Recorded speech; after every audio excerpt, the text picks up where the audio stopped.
Is my child safe, you wonder? Happy? Healthy? But does your list of worries include your child's financial stability? Do you worry about your child's capacity to manage money in the future? Here are top 10 things I wish parents will teach their kids on financial knowledge when young. Before we begin, please like and subscribe to our channel.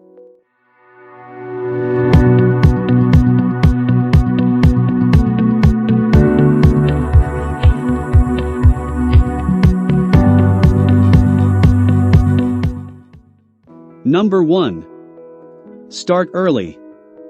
Many parents are unaware of the fact that one of the best ways to teach kids about money is to get them started young. You might believe that discussing money with your toddler will go over their heads, but studies have shown that by the age of 3, children can already comprehend fundamental financial ideas like value and exchange. The ability to wait and defer gratification are only a couple of the habits that will help kids be wise with money that are established by the time they are 7 years old.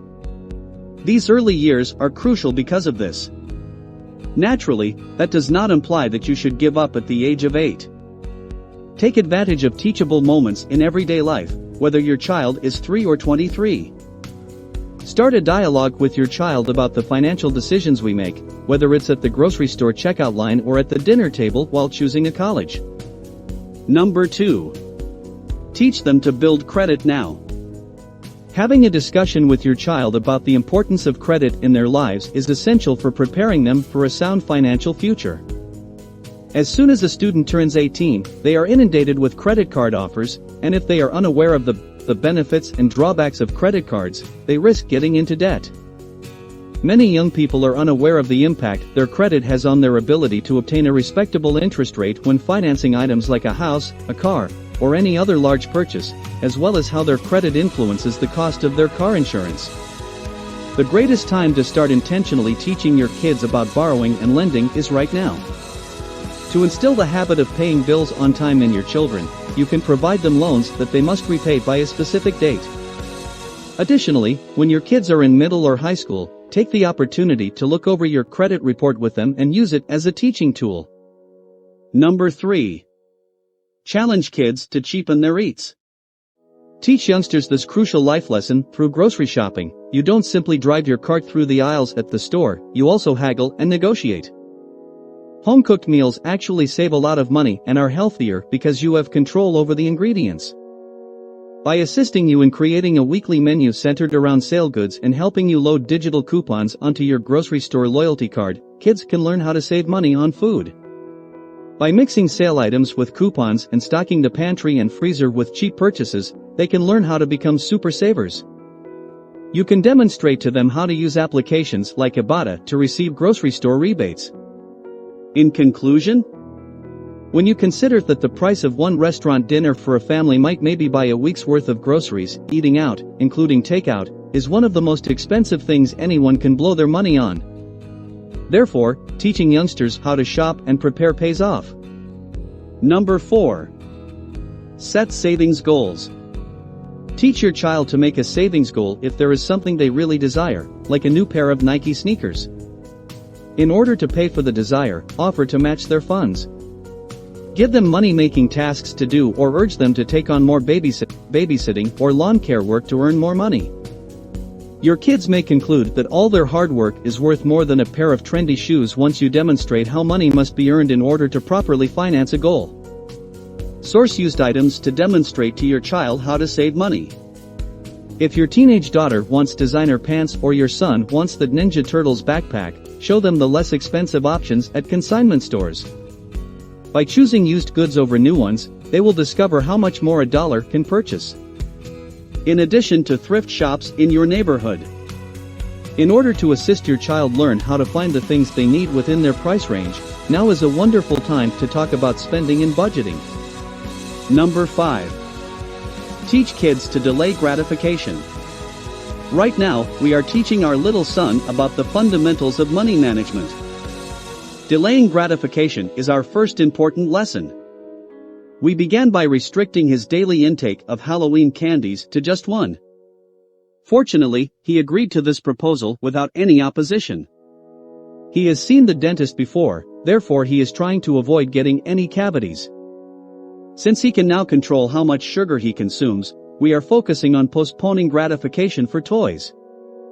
He adores Legos and is constantly on the lookout for the newest sets, so we are teaching him to lay aside gift money in order to buy a new set of Legos. This is also working out nicely, and he is picking up some useful skills. Everyone's personal finances are impacted long after delaying pleasure. It will be simpler to save money and make investments once you learn to delay gratification as opposed to making impulsive purchases. Number 6. Don't pay allowances with cash. It's vital to teach children how to handle money, but it's even more crucial to teach them how to handle it in the ways they'll really use it. Most people make all of their purchases using debit or credit cards instead of cash in our modern environment. Unfortunately, persons who are unfamiliar with digital money management can easily find themselves spending more than they make. Instead of giving your children cash as an allowance, open a Bank of Mom and Dad account. Grab an old checkbook ledger and use it to deposit money when kids receive allowance and withdraw money when kids use their money to buy purchases. Even interest can be used to promote saving. This encourages your kids to develop the habit of making responsible debit and credit purchases. Hopefully, it will also aid them in avoiding overdrafting and careless card usage. Number 7. Practice positive communication. Positive communication and involvement are, in our opinion, the finest practices for financial literacy when it comes to parenting financially educated children. Families are encouraged to gather for a weekly or monthly budget meeting. How did we do with our budget this week or month? And other questions like these are discussed during this family meeting. Were there any areas we could have done better? What were our monetary triumphs? This is a secure, encouraging setting where children and teenagers can learn to respect and value money. From the beginning, we have done this with our kids. We don't command them to use their money in a certain way. And right now, our kids are getting ready to pay cash for cars, put large down payments on houses, and pursue educational opportunities that will result in school scholarships. We haven't told them that they must do any of these things, but over the years of attending our family gatherings, they have internalized these values and taken ownership of these objectives. Since people set and own the goals, there is a higher chance that they will achieve financial security right away when it is their own objective. Number 8. Early budgeting. Even though youngsters typically don't have to worry about money, parents should teach their children the basics of budgeting at a young age. The fundamentals of income, such as an allowance and spending, should be covered in the first courses. How much is regularly spent on indulgences like candy, toys, or games? Spend some time teaching your kids how to make a basic income versus spending sheet once they have mastered the concepts of addition and subtraction. Encourage your kids to lay out their income, document costs, and keep track of receipts while also making plans for weeks when they won't be receiving an allowance. This will not only promote financial responsibility by reducing wasteful spending, but it will also demonstrate to your children the practical benefit of math abilities and the true worth of money. Additionally, make sure to routinely discuss budgeting with them. Tell them the importance of saving money for the future and how they can improve their income by starting their own side hustles like mowing lawns, shoveling snow, or helping out neighbors. Number 9. Share your thought process on prioritizing. It's vital to set an example for your children if you want them to understand how to manage their money. Make sure you discuss how you think about money with your children to drive the lesson home. When we took our children to Disney World, we had a conversation with them regarding the price of a ticket as well as the price of our hotel and transportation. We explained to them why we thought it was vital to take kids to Disney and why we thought it was worthwhile to spend the money to do so.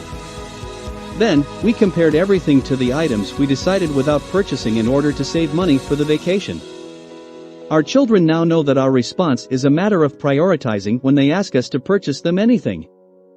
It comes down to selecting whether or not that purchase is more crucial than the others we want to or must make. Number 10. Say no the right way. Saying no as a parent might be challenging, but it is crucial that they hear it and realize that it is coming from a loving place. How then can we carry this out morally? You must put emotion aside if you want to raise children who are literate in finances. They need to understand that your spending need to be planned, regardless of how frustrated you may feel that you can't provide them everything they want or everything you'd like them to have, such as a new smartphone, membership in a sports club, athletics coaching, or a vacation. They must realize that if money is found for this, other things will have to be given up to do so, or more money will have to be earned. It is crucial to approach this calmly, without shouting no, or becoming agitated or furious, and to instead discuss the various issues at hand so that they can learn and feel your love. That's a wrap for today's video. What are your thoughts on our list? Let us know in the comments section below. And make sure to like and subscribe to our channel for more future updates.